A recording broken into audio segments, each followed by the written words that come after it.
this is a quick introduction to Scratch. Here's a very, very simple game that I've made.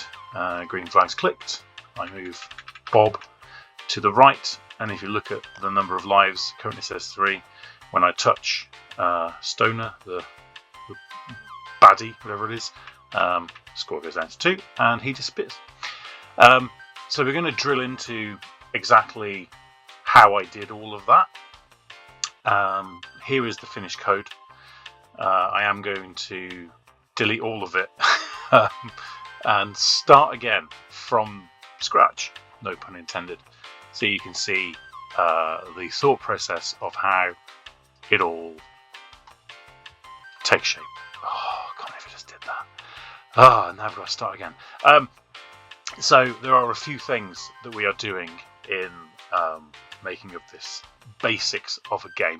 The first thing we need to do is have our 2 sprites. So here we have Bob and Stoner. You notice Stoner also has some code which I'm not going to delete.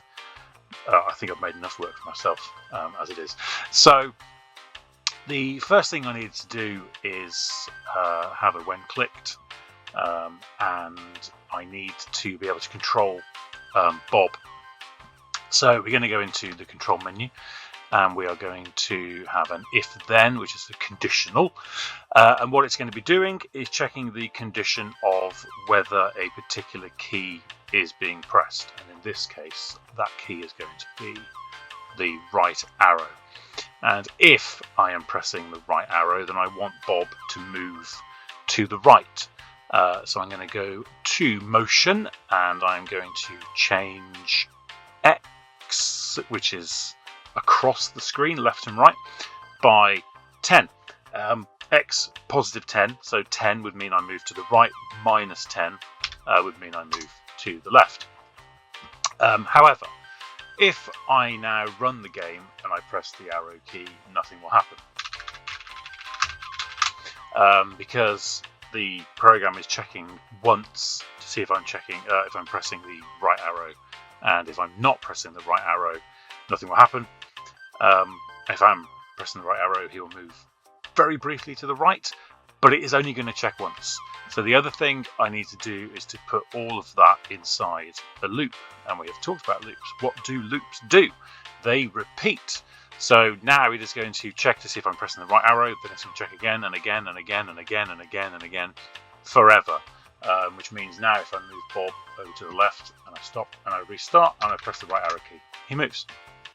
So far, so good.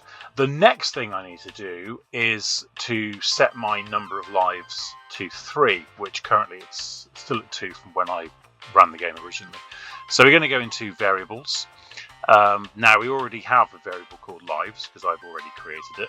What I am going to do, however, is I am going to set the number of lives I have to 3, and I'm going to have it so that when the game starts, the number of lives I have restarts at 3. And if you look at the number 2 over here in the game window, when I stop and restart, it goes up to 3. So that's that bit. The final thing I need to put back is when I touch Stoner, the baddie, my score is going to go down by 1. So my lives rather is going to go down by 1. Now we've already established that my lives is set to 3.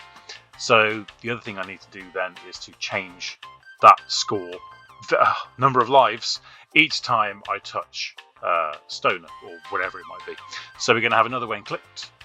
We are going to have a sensing, and we're going to have touching. We're going to have another conditional statement, and if then, if I am touching Stoner, then I'm going to change the number of lives I have by 1, by minus 1.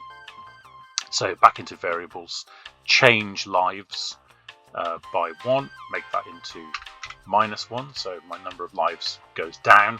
And then again, because of the same thing over here with my right arrow, I also need to make sure that that's inside a forever loop, because otherwise it'll check once to see if I'm touching him, and then nothing will happen after that.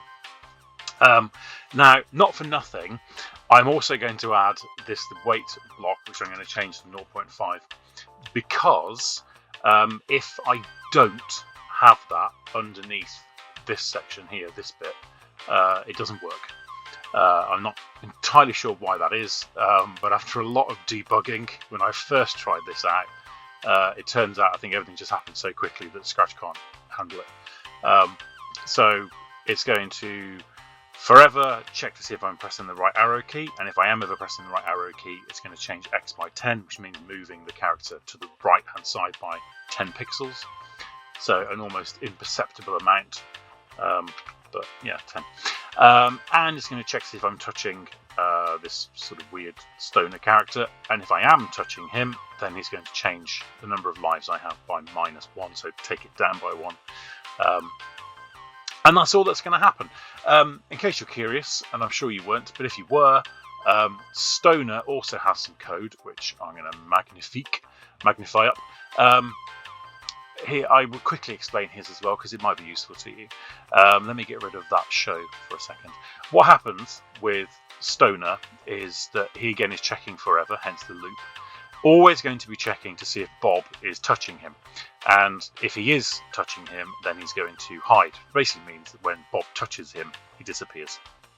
And again, this wait 0.5 block is needed because it doesn't work otherwise, for some reason. The reason there's a show block here just means that when I run the code, once I've made Stoner disappear, he will stay disappeared unless I tell the program to show him again. So I have a show.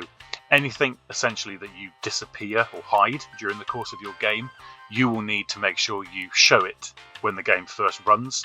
Otherwise, it'll still be hidden from the last time you ran the game and hid it, if that makes sense. And so now, what should happen if I stop it and restart it, and we'll make it full screen, is that when Bob touches Stoner, my score should go, my lives should go down by 1, and Stoner should disappear. And there you go. And that's how all of that works. So key thing to remember, loops. You need to have a forever loop in order for it to be constantly checking if something is happening. So constantly checking if I'm pressing the arrow key, constantly checking if the two sprites are touching each other.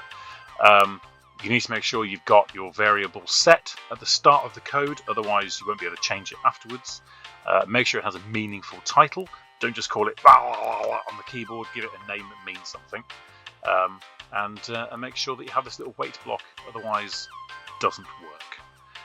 And that's how you change variables in Scratch.